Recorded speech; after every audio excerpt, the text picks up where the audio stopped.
Hello friends, welcome to brothers finance and good evening. ಇವತ್ತಿನ ದಿನ stock ಮಾರ್ಕೆಟಲ್ಲಿ ಬೆಳಿಗ್ಗೆಯಿಂದ ಸಂಜೆವರೆಗೂ ಏನು ನಡೆದಿದೆ ಮತ್ತು ನಾಳೆ ಮಾರ್ಕೆಟ್ ಯಾವ ಥರ ಇರ್ಬೋದು ಅಂತ ಈ ವಿಡಿಯೋದಲ್ಲಿ ಮಾತಾಡ್ಕೊಳ್ಳೋಣ. ಇವತ್ತಿನ ಮಾರ್ಕೆಟ್ ಅಪ್ಡೇಟ್ಸ್ ಏನಂದರೆ, ಸೆನ್ಸೆಕ್ಸ್ 315 ಪಾಯಿಂಟ್ಸ್ ಡೌನ್ ಆಗಿ 79,801 ಕ್ಲೋಸ್ ಆಗಿದೆ. ನಿಫ್ಟಿ 82 ಪಾಯಿಂಟ್ಸ್ ಡೌನ್ ಆಗಿ 24,246 ಕ್ಲೋಸ್ ಆಗಿದೆ. ಬ್ಯಾಂಕ್ ನಿಫ್ಟಿ 168 ಪಾಯಿಂಟ್ಸ್ ಡೌನ್ ಆಗಿ 55,201 ಕ್ಲೋಸ್ ಆಗಿದೆ. ಫ್ರೆಂಡ್ಸ್, ಇವತ್ತು ಮಾರ್ಕೆಟ್ ನೋಡಿದ್ರಾ ಸ್ವಲ್ಪ ನೆಗೆಟಿವ್ ಅಲ್ಲಿ ಕ್ಲೋಸ್ ಆಗಿದೆ. ಬರೀ ನಿಫ್ಟಿ ಸೆನ್ಸೆಕ್ಸ್ ಮಾತ್ರನೇ ಅಲ್ಲ, including mid and small caps ನೋಡಿಕೊಂಡ್ರು ಸ್ವಲ್ಪ ನೆಗೆಟಿವ್ ಅಲ್ಲಿ ಕ್ಲೋಸ್ ಆಗಿದೆ. ಫ್ರೆಂಡ್ಸ್, ಇವಾಗ ಲಾಸ್ಟ್ 1 ವೀಕಿಂದ ಮಾರ್ಕೆಟ್ ಯಾವ ಥರ ಇತ್ತು ಹೇಳಿ, ತುಂಬಾ ಪಾಸಿಟಿವ್ ಇತ್ತು. ಅವಾಗ ನಾವೇನಂತ ಅಂದ್ಕೊಂಡ್ವಿ ಹೇಳಿ, ಇವಾಗ ಮಾರ್ಕೆಟಲ್ಲಿ ಯಾವುದಾದ್ರು ನೆಗೆಟಿವ್ ಸೆಂಟಿಮೆಂಟ್ ಇತ್ತೋ ಅದೆಲ್ಲ ಮುಗ್ದೋಗಿದೆ, ಇವಾಗಿಂದ ಮಾರ್ಕೆಟ್ ಪಾಸಿಟಿವ್ ಆಗಿ ರಿಯಾಕ್ಟ್ ಆಗುತ್ತೆ ಅಂತ ಮಾತಾಡ್ಕೊತ ಬಂದ್ವಿ. ನೆನೆ ನಡೆದಿರೋ ಒಂದು ಇನ್ಸಿಡೆಂಟ್ ಎಲ್ಲಾನು ಚೇಂಜ್ ಮಾಡಾಕಿದೆ.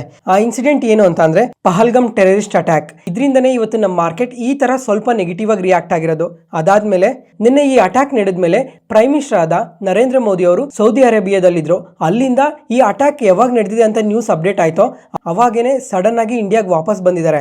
ಮತ್ತೆ ಇಂಡಿಯಾಗೆ ಬಂದ ಮೇಲೆ ತುಂಬಾನೇ ಸ್ಟೇಟ್ಮೆಂಟ್ಸ್ನ ಮಾಡಿ ಇವಾಗ ಇದೆಲ್ಲ ಏನಕ್ಕೆ ನಡೀತಾ ಇದೆ ಅಂತ ಪ್ರತಿಯೊಂದನ್ನು ನೋಡಿದ್ದಾರೆ. ಅದಾದ್ಮೇಲೆ ಇವತ್ತು ನೋಡ್ಕೊಂಡ್ರೆ ಸ್ವಲ್ಪ ಹಾರ್ಶ್ ಸ್ಟೇಟ್ಮೆಂಟ್ಸ್ನ ಕೂಡ ಮಾಡಿದ್ದಾರೆ. ಏನಂತ ಅಂದರೆ, ಇವಾಗ ಈ ಇಂಡಸ್ ವಾಟರ್ ಟ್ರೀಟಿ ಏನಿದೆ ಇದನ್ನ ಪಾಸ್ ಮಾಡೋ ಚಾನ್ಸಸ್ ಕೂಡ ಇದೆ ಅಂತ ಸ್ಟೇಟ್ಮೆಂಟ್ಸ್ ಬರ್ತಾ ಇದ್ದಾವೆ. ಈ ವಾಟರ್ ಟ್ರೀಟಿ ಏನಿದೆ ಇದು ಇಂಡಿಯಾಗೆ ಮತ್ತು ಪಾಕಿಸ್ತಾನ್ಗೆ ಇದು ತುಂಬಾ ಇಂಪಾರ್ಟೆಂಟ್ ಆಗಿರುತ್ತೆ. ಅದರಲ್ಲೂ ಇದು ಪಾಕಿಸ್ತಾನ್ಗಂತೂ ತುಂಬಾ ಇಂಪಾರ್ಟೆಂಟ್ ಆಗಿರುತ್ತೆ. ಯಾಕಂತ ಅಂದರೆ ಇವಾಗ ಈ ರಿವರಿಂದ ಪಾಕಿಸ್ತಾನ್ಗೆ ತುಂಬಾ ಅಡ್ವಾಂಟೇಜ್ ಆಗಿರುತ್ತೆ. ಇವರು ಅದನ್ನು ಡ್ರಿಂಕಿಂಗ್ ವಾಟರ್ಗೆ ಬಳಸ್ತಾರೆ, ಇರಿಗೇಷನ್ಸ್ಗೆ, ಇಂಡಸ್ಟ್ರೀಸ್ಗೆ, ಈ ಥರ ಪ್ರತಿಯೊಂದಕ್ಕೂ ಇದೇ ವಾಟರ್ನ ಬಳಸ್ತಾರೆ. ಇವಾಗ ಇದನ್ನು ಪಾಸ್ ಮಾಡ್ತೀವಿ ಅಂತ ಸ್ಟೇಟ್ಮೆಂಟ್ಸ್ನ ಮಾಡಿದಿರಲ್ಲ, ಇದು ತುಂಬಾ ದೊಡ್ಡ ಸ್ಟೇಟ್ಮೆಂಟ್ ಆಗುತ್ತೆ ಪಾಕಿಸ್ತಾನದವ್ರಿಗೆ. ಅದಾದಮೇಲೆ ಇವಾಗ ಫಸ್ಟ್ ಟೈಮ್ ಇಂಡಿಯಾ ಈ ಥರ ಪಾಕಿಸ್ತಾನ ಮೇಲೆ ಅಗ್ರೆಸಿವ್ ಸ್ಟೇಟ್ಮೆಂಟ್ಸ್ನ ಮಾಡ್ತಾ ಇರೋದು. ಇವಾಗ ಈ ಥರ ಇಶ್ಯೂಸ್ ತುಂಬಾ ಬಂದಿದ್ದಾವೆ ಪಾಕಿಸ್ತಾನ ಕಡೆಯಿಂದ. ಆದರೆ ಎಂದೂ ಇಂಡಿಯನ್ ಗೌರ್ಮೆಂಟ್ ಈ ಥರ ಇಷ್ಟು ಆರ್ಷೆಗೆ ಎಂದೂ ರಿಯಾಕ್ಟ್ ಆಗಿರಲಿಲ್ಲ. ಫಾರ್ ದ ಫಸ್ಟ್ ಟೈಮ್ ಈ ಸಲ ಈ ಥರ ರಿಯಾಕ್ಟ್ ಆಗಿರೋದು. ಮತ್ತೆ ಲಾಸ್ಟ್ ಟೈಮ್ 2019 ನೋಡ್ಕೊಂಡ್ರೆ ಪುಲ್ವಾಮಾ ಅಟ್ಯಾಕ್ ನಡೀತಲ್ಲ, ಆ ಟೈಮಲ್ಲೂ ಅಷ್ಟೇ ನಮ್ಮ ಗೌರ್ಮೆಂಟ್ ಈ ಥರ ಇಷ್ಟು ನೆಗೆಟಿವ್ ಆಗಿ ರಿಯಾಕ್ಟ್ ಆಗಲಿಲ್ಲ. ಆದರೆ ಇವಾಗ ತುಂಬಾ ಹಾರ್ಷಾಗಿ ರಿಯಾಕ್ಟ್ ಆಗ್ತಾ ಇದ್ದಾರೆ. ಅದಾದಮೇಲೆ ಈ ನ್ಯೂಸ್ ಎಲ್ಲ ಯಾವಾಗ ಅಪ್ಡೇಟ್ ಆಯಿತೋ ಪಾಕಿಸ್ತಾನ್ ಅಫಿಷಿಯಲ್ಸಿಂದ ಕೂಡ ಅದೇ ಥರ ಸ್ಟೇಟ್ಮೆಂಟ್ಸ್ನ ಬಂದಿದೆ. ಇವಾಗ ನೀವೇನಾದರೂ ಈ ವಾಟರ್ ಟ್ರೀಟಿನ ಸ್ಟಾಪ್ ಮಾಡಿದ್ರೆ ಇದು ಯುದ್ಧಕ್ಕೆ ದಾರಿ ಆಗುತ್ತೆ ಅಂತ ಸ್ಟೇಟ್ಮೆಂಟ್ಸ್ನ ಮಾಡಿದ್ದಾರೆ. ಅದಾದಮೇಲೆ ಇವತ್ತು ನಮ್ಮ ಡಿಫೆನ್ಸ್ ಮಿನಿಸ್ಟರ್ ಆದ ರಾಜನಾಥ್ ಸಿಂಗ್ ಅವ್ರು ನೋಡಿಕೊಂಡ್ರೆ ಇಂಡಿಯನ್ ಆ್ಯಕ್ಷನ್ಸ್ ಎಲ್ಲ ಲೌಡ್ ಆ್ಯಂಡ್ ಕ್ಲಿಯರ್ ಆಗಿರುತ್ತೆ ಅಂತ ಸ್ಟೇಟ್ಮೆಂಟ್ಸ್ನ ಮಾಡಿದ್ದಾರೆ. ಫ್ರೆಂಡ್ಸ್, ಇವಾಗ ನೆಕ್ಸ್ಟ್ ವೀಕ್ವರೆಗೂ ಈ ಅಟ್ಯಾಕ್ ಬಗ್ಗೆ ಇದೇ ಥರ ಒಂದಲ್ಲ ಒಂದು ಸ್ಟೇಟ್ಮೆಂಟ್ಸ್ ಬರ್ತಾನೆ ಇರುತ್ತೆ. ಮತ್ತೆ ನೋಡಬೇಕು ನಮ್ಮ ಇಂಡಿಯನ್ ಗೌರ್ಮೆಂಟ್ ಕೂಡ ಇದ್ರ ಬಗ್ಗೆ ಇನ್ನೂ ಏನು ಮಾಡ್ತಾರೆ ಅಂತ. ಯಾಕಂತ ಅಂದರೆ ಇವಾಗ ನರೇಂದ್ರ ಮೋದಿ ಅವರು ಇದ್ದಾರಲ್ಲ, ಇವರಂತೂ ಸುಮ್ಮನೆ ಇರಲ್ಲ. ಲಾಸ್ಟ್ ಟೈಮ್ ಪುಲ್ವಾಮಾ ಅಟ್ಯಾಕ್ ನಡೆದಾಗ ಏನು ನಡೆದಿದೆ ಅಂತ ಪ್ರತಿಯೊಬ್ಬರಿಗೂ ಗೊತ್ತಿದೆ. ಅದೇ ಥರ ಈ ಸಲನೂ ಕೂಡ ಏನಾದರೂ ಒಂದು ಮಾಡೇ ಮಾಡ್ತಾರೆ. ಯಾವುದಾದ್ರೂ ಒಂದು ರಾತ್ರಿಯಲ್ಲಿ ಏನಾದರೂ ಒಂದು ನ್ಯೂಸ್ ಬಂದೇ ಬರುತ್ತೆ. ನೋಡೋಣ ಈ ಸಲ ನರೇಂದ್ರ ಮೋದಿ ಅವರು ಏನು ಮಾಡ್ತಾರೆ ಅಂತ. ನೆಕ್ಸ್ಟ್ ಅದಾದಮೇಲೆ ಇವಾಗ ಈ ವಾರ್ ಸಿನಾರಿಯೋಸ್ ಎಲ್ಲ ಏನಿದೆ ಇದು ಸ್ಟಾಕ್ ಮಾರ್ಕೆಟ್ ಮೇಲೆ ಯಾವ ಥರ ಇಂಪ್ಯಾಕ್ಟ್ ಇರುತ್ತೆ ಅಂತ ಮಾತಾಡ್ಕೊಳ್ಳೋಣ. ಫ್ರೆಂಡ್ಸ್, ಇವಾಗ ಇಂಡಿಯಾ ನೋಡಿಕೊಂಡ್ರೆ ತುಂಬಾ ಸ್ಟ್ರಾಂಗ್ ಕಂಟ್ರಿ, ಅದು ಪಾಕಿಸ್ತಾನ್ಗೆ ಕಂಪೇರ್ ಮಾಡಿಕೊಂಡ್ರೆ. ಅದರಿಂದ ಪಾಕಿಸ್ತಾನಿಂದ ಯಾವುದೇ ಥರ ಎಫೆಕ್ಟ್ ಇರಲ್ಲ, ಅಥವಾ ಏನಾದರೂ ಎಫೆಕ್ಟ್ ಇದ್ರೂ ಸಹ ತುಂಬಾ ಚಿಕ್ಕ ಎಫೆಕ್ಟ್ ಇರುತ್ತೆ. ಸ್ಟಾಕ್ ಮಾರ್ಕೆಟ್ನ ಕರೆಕ್ಟ್ ಆಗೋ ಚಾನ್ಸಸ್ ಎಲ್ಲ ಯಾವುದೇ ಥರ ಇರಲ್ಲ. ನೋಡೋಣ ಕಮಿಂಗ್ ಟೈಮಲ್ಲಿ ಇನ್ನೂ ಯಾವ ಥರ ರಿಯಾಕ್ಟ್ ಆಗುತ್ತೆ ಅಂತ. ಅದಾದಮೇಲೆ ಇವಾಗ ರೀಸೆಂಟ್ ಟೈಮಲ್ಲಿ ನೋಡಿಕೊಂಡ್ರೆ ಡೊನಾಲ್ಡ್ ಟ್ರಂಪ್ ಅವರು ಟ್ಯಾರಿಫ್ ಬಗ್ಗೆ ಎಲ್ಲ ಸ್ಟೇಟ್ಮೆಂಟ್ಸ್ನ ಮಾಡಿದ್ರಲ್ಲ, ಅವಾಗ ನೋಡಿಕೊಂಡ್ರೆ ಮಾರ್ಕೆಟ್ ತುಂಬಾ ಕರೆಕ್ಟ್ ಆಯಿತು. ಅಂದರೆ ಆ ಟ್ಯಾರಿಫ್ ವಾರಿಂದ ನಿಯರ್ಲಿ 6 to 7% ಮಾರ್ಕೆಟ್ ಕರೆಕ್ಟ್ ಆಯಿತು. ಅದೇ ತುಂಬಾ ದೊಡ್ಡ ಕರೆಕ್ಟ್ ಅಂತ ಅನ್ಕೊಬೋದು. ಇವಾಗ ಪಾಕಿಸ್ತಾನದವರು ಯಾವುದೇ ಥರ ಸ್ಟೇಟ್ಮೆಂಟ್ಸ್ ಮಾಡಿದ್ರು ಅಥವಾ ಏನಾದರೂ ಮಾಡಿದ್ರೂ ಸಹ ಅದು ಮಾರ್ಕೆಟ್ಗಾಗಲಿ ನಮಗಾಗಲಿ ಯಾವುದೇ ಥರ ಅಷ್ಟಾಗಿ ಇಂಪ್ಯಾಕ್ಟ್ ಇರಲ್ಲ. ಅದಿದ್ರೂ ಜಸ್ಟ್ 1 or 2 days ಮಾತ್ರನೇ. ಎಕ್ಸಾಂಪಲ್, ಇವಾಗ ಏನಾದರೂ ಸ್ವಲ್ಪ ನಡೆದ್ರೆ ಒಂದು 200 ಇಂದ 300 ಪಾಯಿಂಟ್ ಕರೆಕ್ಟ್ ಆಗೋ ಚಾನ್ಸಸ್ ಇದೆ ಹೊರತು ಅದಕ್ಕಿಂತ ಜಾಸ್ತಿ ಅಂತೂ ಯಾವುದೇ ಥರ ಇಂಪ್ಯಾಕ್ಟ್ ಇರಲ್ಲ ಅಂತ ನಾನು ಅನ್ಕೊತಾ ಇದ್ದೀನಿ. ಮತ್ತು ಅದಾದಮೇಲೆ ಒಂದು ವೇಳೆ ಮಾರ್ಕೆಟ್ ಏನಾದರೂ ಕರೆಕ್ಟ್ ಆದ್ರೂ ಏನು ಮಾಡಬೇಕು ಅಂತ ಇಷ್ಟೊತ್ತಿಗೆಲ್ಲ ಎಲ್ಲರಿಗೂ ಗೊತ್ತಾಗಿರುತ್ತೆ. ಯಾಕಂದರೆ ಟ್ರಂಪ್ ಅವ್ರ ಆ್ಯಕ್ಷನಿಂದ ಮಾರ್ಕೆಟ್ ಆ ಥರ ಕರೆಕ್ಟ್ ಆದಮೇಲೆ ಯಾವಾಗ ಪಾಸ್ ಮಾಡ್ತೀವಿ ಅಂತ ಸ್ಟೇಟ್ಮೆಂಟ್ಸ್ ಬಂತೋ ಆವಾಗ ವಿತಿನ್ 3-4 ಟ್ರೇಡಿಂಗ್ ಸೆಷನ್ಸಲ್ಲೇ ಯಾವ ಥರ ರಿಕವರ್ ಆಗಿದೆ ಅಂತ ಪ್ರತಿಯೊಬ್ಬರೂ ನೋಡಿರ್ತೀರಾ. ಮತ್ತು ಇವಾಗ ಈ ಥರ ಚಿಕ್ಕ ಕಂಟ್ರಿ ಒಂದು ಸ್ಟೇಟ್ಮೆಂಟ್ ಮಾಡಿದ್ರು ಅಥವಾ ಇನ್ನೂ ಏನಾದರೂ ಮಾಡಿದ್ರೂ ಮಾರ್ಕೆಟ್ ಫಾಲ್ ಆದ್ರೂ ಇದೊಂದು ಬೈಯಿಂಗ್ ಆಪರ್ಚುನಿಟಿ ಆಗುತ್ತೆ ಹೊರತು ಬೇರೆ ಇನ್ನೇನೂ ಆಗಲ್ಲ. ನೆಕ್ಸ್ಟ್ ಅದಾದಮೇಲೆ ಗ್ಲೋಬಲ್ ಮಾರ್ಕೆಟ್ ವಿಷಯಕ್ಕೆ ಬಂದರೆ US ಮಾರ್ಕೆಟ್ ನೆನ್ನೆನೂ ಕೂಡ ತುಂಬಾ ಪಾಸಿಟಿವ್ ಆಗಿ ರಿಯಾಕ್ಟ್ ಆಗಿದೆ. ಯಾಕಂತಂದರೆ ಇವಾಗ ಈ ಟ್ರೇಡ್ ವಾರ್ ಏನು ನಡೀತಾ ಇದೆ ಇದ್ರ ಬಗ್ಗೆ ಎಲ್ಲ ಸ್ವಲ್ಪ ಪಾಸಿಟಿವ್ ನ್ಯೂಸಸ್ ಬರ್ತಾ ಇದೆ US ಮತ್ತು ಚೈನಾ ಮಧ್ಯ. ಅದರಿಂದ US ಮಾರ್ಕೆಟ್ ಪಾಸಿಟಿವ್ ಆಗೇ ಇದೆ. ಮತ್ತು ಇಂಡಿಯಾ ಪ್ರಕಾರ ಕೂಡ ತುಂಬಾ ಪಾಸಿಟಿವ್ ಸ್ಟೇಟ್ಮೆಂಟ್ಸ್ ಬರ್ತಾ ಇದೆ. US ಟ್ರೆಜರಿ ಸೆಕ್ರೆಟರಿ ಆದ ಸ್ಕಾಟ್ ಬೆಸೆಂಟ್ ಅವರು ಇನ್ನೊಂದು ಸ್ಟೇಟ್ಮೆಂಟ್ನ ಮಾಡಿದ್ದಾರೆ. ಏನಂತಂದರೆ ಈ ಬೈಲಾಟ್ರಲ್ ಟ್ರೇಡ್ ಅಗ್ರಿಮೆಂಟ್ ಏನು ನಡೀತಾ ಇದೆ ಅದರಲ್ಲಿ ಫಸ್ಟ್ ಅಗ್ರಿಮೆಂಟ್ಗೆ ಸೈನ್ ಮಾಡೋದು ಇಂಡಿಯಾನೇ ಅಂತ ಕೂಡ ಸ್ಟೇಟ್ಮೆಂಟ್ಸ್ನ ಮಾಡಿದ್ದಾರೆ.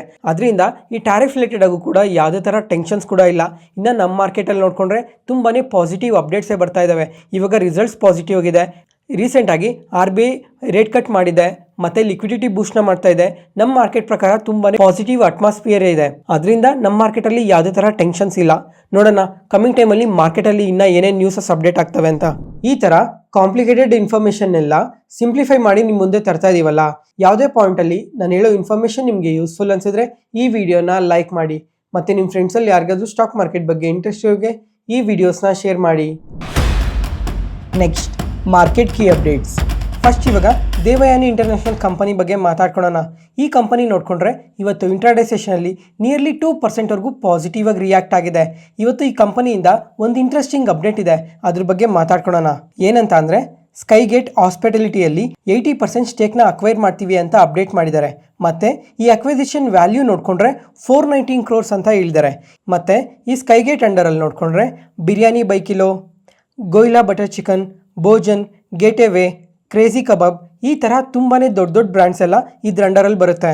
ಈ ಥರ ಅಕ್ವಿಸಿಷನಿಂದ ಈ ದೇವಯಾನಿ ಇಂಟರ್ನ್ಯಾಷನಲ್ ಪ್ರೆಸೆನ್ಸ್ ಅನ್ನೋದು ಇನ್ನೂ ತುಂಬಾ ಇನ್ಕ್ರೀಸ್ ಆಗುತ್ತೆ ಕ್ವಿಕ್ ಸರ್ವಿಸ್ ರೆಸ್ಟೋರೆಂಟ್ ಸೆಗ್ಮೆಂಟಲ್ಲಿ. ಇದರಿಂದ ಈ ದೇವಯಾನಿ ಇಂಟರ್ನ್ಯಾಷನಲ್ ಕಂಪನಿಗೆ ಇನ್ನೂ ತುಂಬಾ ಪಾಸಿಟಿವ್ ಆಗುತ್ತೆ. ಫ್ರೆಂಡ್ಸ್, ಇವಾಗ ರೀಸೆಂಟ್ ಟೈಮಲ್ಲಿ ತುಂಬಾ ಅನಲಿಸ್ಟ್ ಕೂಡ ಈ QSR ಸೆಗ್ಮೆಂಟ್ ಬಗ್ಗೆ ತುಂಬಾ ಪಾಸಿಟಿವ್ ಆಗಿ ಮಾತಾಡಿದ್ರು. ಯಾಕಂತ ಅಂದರೆ ಈ ವರ್ಷ ಈ ಟ್ಯಾಕ್ಸ್ ಬೆನಿಫಿಟ್ ಇದೆ ಅಲ್ಲ, ಈ ಟ್ಯಾಕ್ಸ್ ಬೆನಿಫಿಟಿಂದ ಫಸ್ಟ್ ಅಡ್ವಾಂಟೇಜ್ ಇರೋ ಸೆಗ್ಮೆಂಟ್ ಯಾವುದು ಅಂದರೆ QSR ಸೆಗ್ಮೆಂಟ್ಗೆ ತುಂಬಾ ಅಡ್ವಾಂಟೇಜ್ ಇರುತ್ತೆ ಅಂತ ತುಂಬಾ ಬೈ ರೇಟಿಂಗ್ ಕೊಟ್ಟಿದ್ರು. ನೋಡೋಣ ಇವಾಗ ಈ ದೇವಯಾನಿ ಇಂಟರ್ನ್ಯಾಷನಲ್ ಅವರಾದರೆ ಈ ಕಂಪನಿಯಲ್ಲಿ ಸ್ಟೇಕ್ನ ಬೈ ಮಾಡಿದ್ರಲ್ಲ, ನೋಡೋಣ ಕಮಿಂಗ್ ಟೈಮಲ್ಲಿ ಇದರಲ್ಲೂ ಸಹ ಯಾವ ಥರ ಗ್ರೋತ್ ಇರುತ್ತೆ ಅಂತ.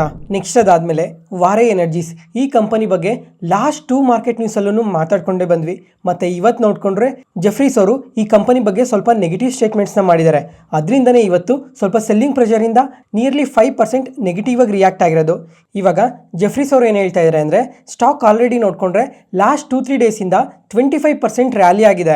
ಯಾಕಂತ ಅಂದರೆ US ಇಂದ ಒಂದು ಪಾಸಿಟಿವ್ ನ್ಯೂಸ್ ಬಂತು, ಅದಾದಮೇಲೆ Q4 ರಿಸಲ್ಟ್ಸ್ ಬಂತು. ಈ Q4 ರಿಸಲ್ಟ್ಸ್ ನೋಡಿಕೊಂಡ್ರೆ ತುಂಬಾ ಸ್ಟ್ರಾಂಗ್ ಆಗಿ ಬಂತು. ಅದರಿಂದ ನಿಯರ್ಲಿ 25% ಪಾಸಿಟಿವ್ ಆಗಿ ರಿಯಾಕ್ಟ್ ಆಗಿದೆ ಅಲ್ಲ, ಅದರಿಂದ ಇವಾಗ ಸ್ಟಾಕ್ ತುಂಬಾ ಎಕ್ಸ್ಪೆನ್ಸಿವ್ ಇದೆ ಅಂತ ಸ್ಟೇಟ್ಮೆಂಟ್ಸ್ನ ಮಾಡಿದ್ದಾರೆ. ಮತ್ತು ಇವಾಗ ಯಾರಾದರೂ ಈ ಸ್ಟಾಕ್ನ ಬೈ ಮಾಡಿದ್ರೆ ನಿಯರ್ ಟರ್ಮಲ್ಲಿ ಸ್ವಲ್ಪ ಲಿಮಿಟೆಡ್ ಗೇನ್ಸ್ ಇರುತ್ತೆ ಅಂತ ಕೂಡ ಸ್ಟೇಟ್ಮೆಂಟ್ಸ್ನ ಮಾಡಿದ್ದಾರೆ. ಅದಾದಮೇಲೆ ಈ Q4 ನೋಡಿಕೊಂಡ್ರೆ ಸ್ಟ್ರಾಂಗ್ ರಿಸಲ್ಟ್ಸ್ನ ಪೋಸ್ಟ್ ಮಾಡಿದ್ದಾರೆ. ಅದೇ ಥರ ಕಮಿಂಗ್ ಕ್ವಾರ್ಟರ್ಸಲ್ಲಿ ಸ್ವಲ್ಪ ಮಾಡ್ರೇಟ್ ರಿಸಲ್ಟ್ಸ್ ಇರುತ್ತೆ ಅಂತ ಸ್ಟೇಟ್ಮೆಂಟ್ಸ್ನ ಮಾಡಿದ್ದಾರೆ. ಅಂದರೆ ಸಿಂಪಲ್ ಆಗಿ ಹೇಳಬೇಕು ಅಂದರೆ ಇವಾಗ ಸ್ಟಾಕ್ ಏನು ರ್ಯಾಲಿ ಆಗಿದೆ ಅದರಿಂದ ಇವಾಗ ಓವರ್ ವ್ಯಾಲ್ಯೂಯಲ್ಲಿದೆ. ಕಮಿಂಗ್ ಟೈಮಲ್ಲಿ ಗ್ರೋತ್ ಅನ್ನೋದು ಕೂಡ ಕಮ್ಮಿ ಇರುತ್ತೆ ಅಂತ ಸ್ಟೇಟ್ಮೆಂಟ್ಸ್ನ ಮಾಡಿರೋದು. ಮತ್ತು ಫ್ರೆಂಡ್ಸ್, ಅದಾದಮೇಲೆ ಇನ್ನೊಂದು ಅಪ್ಡೇಟ್ ಕೂಡ ಇದೆ. ಏನಂತ ಅಂದರೆ ಈ ವಾರೆ ಎನರ್ಜೀಸ್ ಕಂಪನಿಯಲ್ಲಿ 6 months ಲಾಕ್ ಇನ್ ಪೀರಿಯಡ್ ನಾಳೆ ಎಂಡ್ ಆಗುತ್ತೆ. ಅದರಿಂದ ಈ ಕಂಪನಿಯಲ್ಲಿ 153 million ಶೇರ್ಸ್ ಟ್ರೇಡ್ಸ್ಗೆ ಎಲಿಜಿಬಲ್ ಆಗುತ್ತೆ. ಅದರಿಂದ ನಾಳೆನೂ ಸಹ ಈ ಕಂಪನಿಯಲ್ಲಿ ಸ್ವಲ್ಪ ಸೆಲ್ಲಿಂಗ್ ಪ್ರೆಷರ್ನ ಕಾಣ್ಬೋದು. ನೆಕ್ಸ್ಟ್ ಇವಾಗ FMCG ಸೆಕ್ಟರ್ ಬಗ್ಗೆ ಮಾತಾಡ್ಕೊಳ್ಳೋಣ. ಯಾಕಂದರೆ ನಿನ್ನೆ ಇವತ್ತು ನೋಡಿಕೊಂಡ್ರೆ ನಿಯರ್ಲಿ 3 ಕಂಪನೀಸ್ ಕ್ವಾರ್ಟರ್ಲಿ ರಿಸಲ್ಟ್ಸ್ನ ಪೋಸ್ಟ್ ಮಾಡಿದ್ದಾರೆ. ಯಾವ್ಯಾವ ಕಂಪನೀಸ್ ಯಾವ ಥರ ರಿಸಲ್ಟ್ಸ್ನ ಪೋಸ್ಟ್ ಮಾಡಿದ್ದಾರೆ, ಕಮಿಂಗ್ ಟೈಮಲ್ಲಿ ಯಾವ ಥರ ಗ್ರೋ ಆಗೋ ಚಾನ್ಸಸ್ ಇದೆ ಅಂತ ಕೂಡ ಇವಾಗ ಮಾತಾಡ್ಕೊಳ್ಳೋಣ. ಮೊದಲನೇದಾಗಿ ಹಿಂದೂಸ್ತಾನ್ ಯೂನಿಲಿವರ್. ಇವರಾದರೆ ಇವತ್ತು ನಮ್ಮ ಮಾರ್ಕೆಟ್ ಟೈಮಲ್ಲಿ ಕ್ವಾರ್ಟರ್ಲಿ ರಿಸಲ್ಟ್ಸ್ನ ಪೋಸ್ಟ್ ಮಾಡಿದರು. ಮತ್ತು ಈ FMCG ಸೆಗ್ಮೆಂಟಲ್ಲಿ one of the prominent player ಇವರು. ಫಸ್ಟ್ ಇವಾಗ ಇವ್ರ ಬಿಸ್ನೆಸ್ ಬಗ್ಗೆ ನೋಡಿಕೊಂಡ್ರೆ ಇವರು ಹೋಮ್ ಕೇರ್, ಬ್ಯೂಟಿ ಮತ್ತು ಪರ್ಸನಲ್ ಕೇರ್, ಫುಡ್, ರಿಫ್ರೆಶ್ಮೆಂಟ್ ಸೆಗ್ಮೆಂಟಲ್ಲಿ ತುಂಬ ಪ್ರಾಡಕ್ಟ್ಸ್ನ ಮ್ಯಾನುಫ್ಯಾಕ್ಚರ್ ಮಾಡಿ ಸೆಲ್ ಮಾಡ್ತಾರೆ. ನೆಕ್ಸ್ಟ್ ಇವಾಗ ಇವ್ರ ರಿಸಲ್ಟ್ಸ್ ನೋಡಿಕೊಂಡ್ರೆ ಇಯರ್ ಆನ್ ಇಯರಲ್ಲಿ ಸೇಲ್ಸ್ ಆದರೆ 3% ಇನ್ಕ್ರೀಸ್ ಆಗಿದೆ. ಪ್ರಾಫಿಟ್ಸು ಸಹ 3% ಇನ್ಕ್ರೀಸ್ ಆಗಿದೆ. ಅದಾದಮೇಲೆ ಕ್ವಾರ್ಟರ್ಲಿ ರೆವಿನ್ಯೂಸ್ ಮತ್ತು ಪ್ರಾಫಿಟ್ಸ್ ಎರಡೂ ಡ್ರಾಪ್ ಆಗಿದೆ. ಅದಾದಮೇಲೆ ಫ್ರೆಂಡ್ಸ್, ಇವಾಗ ಈ ಹಿಂದೂಸ್ತಾನ್ ಯೂನಿಲಿವರ್ ಕಂಪನಿ ಏನಿದೆ ಲಾಸ್ಟ್ ಕ್ವಾರ್ಟರಲ್ಲಿ ನೋಡ್ಕೊಂಡ್ರೆ ತುಂಬಾ ಬೆಟರ್ ರಿಸಲ್ಟ್ಸ್ನ ಪೋಸ್ಟ್ ಮಾಡಿದರು. ಲಾಸ್ಟ್ ಕ್ವಾರ್ಟರ್ ಅಂದರೆ Q3 ಅಂದರೆ ಅವಾಗ ಇನ್ಫ್ಲೇಷನ್ ಟೈಮ್. ಆ ಇನ್ಫ್ಲೇಷನ್ ಟೈಮಲ್ಲೇ ತುಂಬಾ ಬೆಟರ್ ರಿಸಲ್ಟ್ಸ್ನ ಪೋಸ್ಟ್ ಮಾಡಿದರು. ಆದರೆ ಈ ಕ್ವಾರ್ಟರಲ್ಲಿ ನೋಡಿಕೊಂಡ್ರೆ ತುಂಬಾ ವೀಕ್ ರಿಸಲ್ಟ್ಸ್ನ ಪೋಸ್ಟ್ ಮಾಡಿದ್ದಾರೆ ಕ್ವಾರ್ಟರಲ್ಲಿ. ಮತ್ತು ಅದಾದಮೇಲೆ ಮ್ಯಾನೇಜ್ಮೆಂಟ್ ನೋಡಿಕೊಂಡ್ರೆ ವೀಕ್ ಮಾರ್ಜಿನ್ ಗೈಡೆನ್ಸ್ನ ಕೊಟ್ಟಿದ್ದಾರೆ. ಅದರಿಂದನೇ ಇವತ್ತು ಇಂಟ್ರಾಡೇ ಸೆಷನಲ್ಲಿ ನಿಯರ್ಲಿ 4% ಫಾಲ್ ಆಗಿರೋದು. ಮತ್ತು ಈ ಥರ ರಿಸಲ್ಟ್ಸ್ನ ಪೋಸ್ಟ್ ಮಾಡಿದ್ಮೇಲೆ 24 rupees ಡಿವಿಡೆಂಡ್ನ ಕೂಡ ಅನೌನ್ಸ್ ಮಾಡಿದ್ದಾರೆ. ನೆಕ್ಸ್ಟ್ ಅದಾದಮೇಲೆ ನೆಸ್ಲೆ ಇಂಡಿಯಾ. ಈ ಕಂಪನಿನೂ ಅಷ್ಟೇ ಇವತ್ತು ನಮ್ಮ ಮಾರ್ಕೆಟ್ ಟೈಮಲ್ಲಿ ಕ್ವಾರ್ಟರ್ಲಿ ರಿಸಲ್ಟ್ಸ್ನ ಪೋಸ್ಟ್ ಮಾಡಿದ್ದಾರೆ. ಇವ್ರ ರಿಸಲ್ಟ್ಸ್ ನೋಡಿಕೊಂಡ್ರೆ ಸ್ವಲ್ಪ ವೀಕಾಗೆ ಪೋಸ್ಟ್ ಮಾಡಿದ್ದಾರೆ. ಆದ್ರೂ ಇವತ್ತು ಇಂಟ್ರಾಡೇ ಸೆಷನಲ್ಲಿ ಅಷ್ಟು ನೆಗೆಟಿವ್ ಆಗಿ ರಿಯಾಕ್ಟ್ ಆಗಿಲ್ಲ.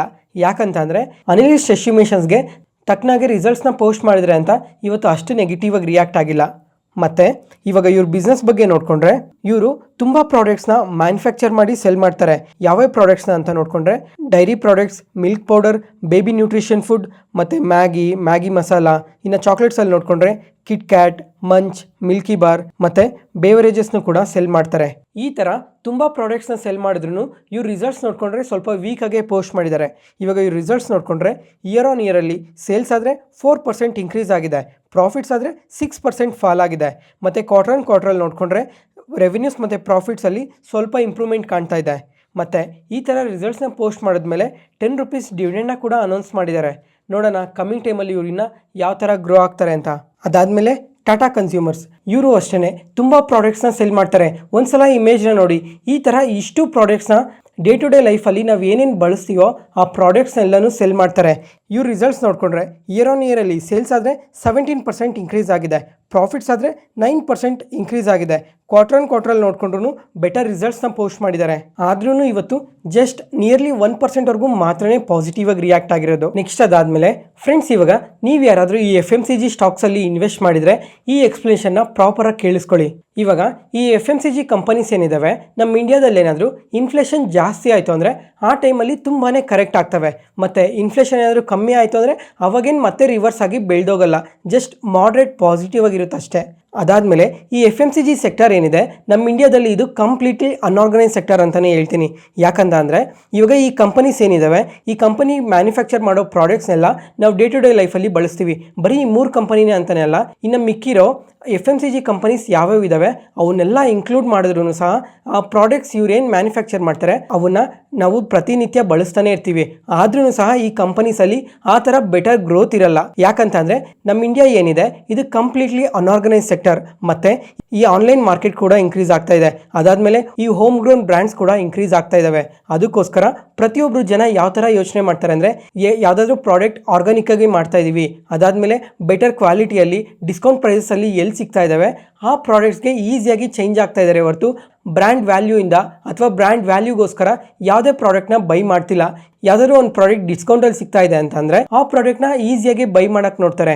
ಅದು ಬಿಟ್ಟು ಈ ಬ್ರ್ಯಾಂಡ್ ಚೆನ್ನಾಗಿದೆ, ಇದು ದೊಡ್ಡ ಬ್ರ್ಯಾಂಡು, ಇದು ಫೇಮಸ್ ಬ್ರ್ಯಾಂಡು, ಪ್ರತಿಯೊಬ್ಬರು ಯೂಸ್ ಮಾಡ್ತಾ ಇದ್ದಾರೆ, ಇದನ್ನು ಬಳಸಿದ್ರೆ ಚೆನ್ನಾಗಿರುತ್ತೆ ಅಂತ ಯಾರೂ ಬೈ ಮಾಡಲ್ಲ. ಯಾರು ಡಿಸ್ಕೌಂಟಲ್ಲಿ ಸಿಗುತ್ತೋ ಆ ಥರ ಪ್ರಾಡಕ್ಟ್ಸನ್ನೇ ಬೈ ಮಾಡ್ತಾರೆ.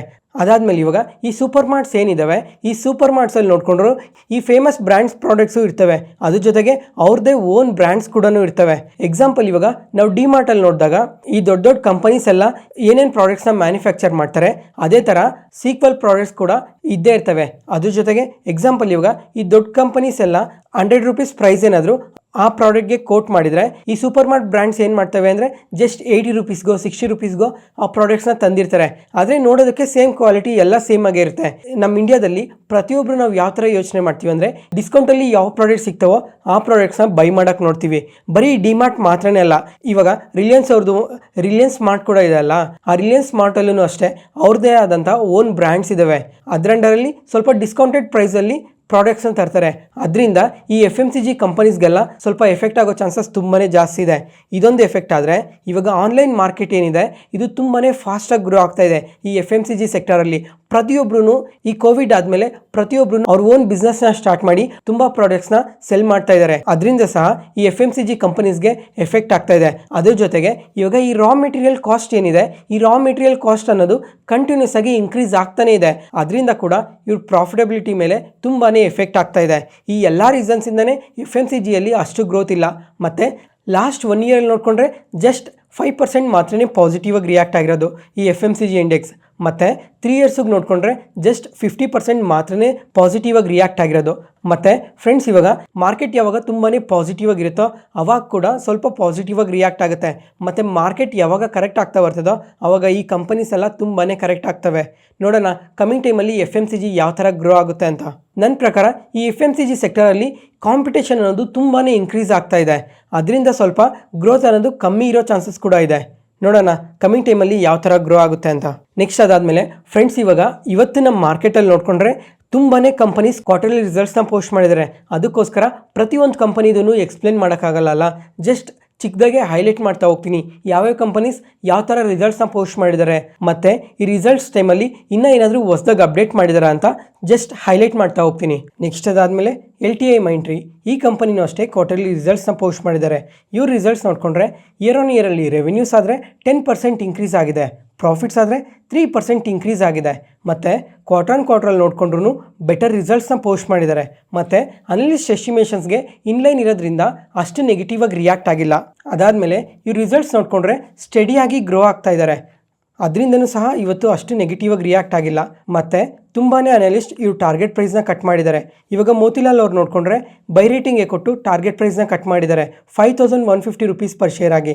ನೊವಾಮಾ ಅವರು ಅಷ್ಟೇ ಬೈ ರೇಟಿಂಗ್ ಕೊಟ್ಟು ಮುಂಚೆ 5350 ರುಪೀಸ್ ಪರ್ ಶೇರ್ ಕೊಟ್ಟಿದ್ರು, ಅದನ್ನು ಇವಾಗ ಟಾರ್ಗೆಟ್ ಪ್ರೈಸ್ನ ಕಟ್ ಮಾಡಿ 5200 ರುಪೀಸ್ ಪರ್ ಶೇರ್ ಅಂತ ಹೇಳಿದ್ದಾರೆ. ಈ IT ಸೆಕ್ಟರ್ ಬಗ್ಗೆ ತುಂಬ ಸಲನೇ ಮಾತಾಡ್ಕೊಂಡಿದ್ವಿ, ನೋಡೋಣ ಕಮಿಂಗ್ ಟೈಮಲ್ಲಿ ಈ IT ಸೆಕ್ಟರ್ ಯಾವ ಥರ ಗ್ರೋ ಆಗುತ್ತೆ ಅಂತ.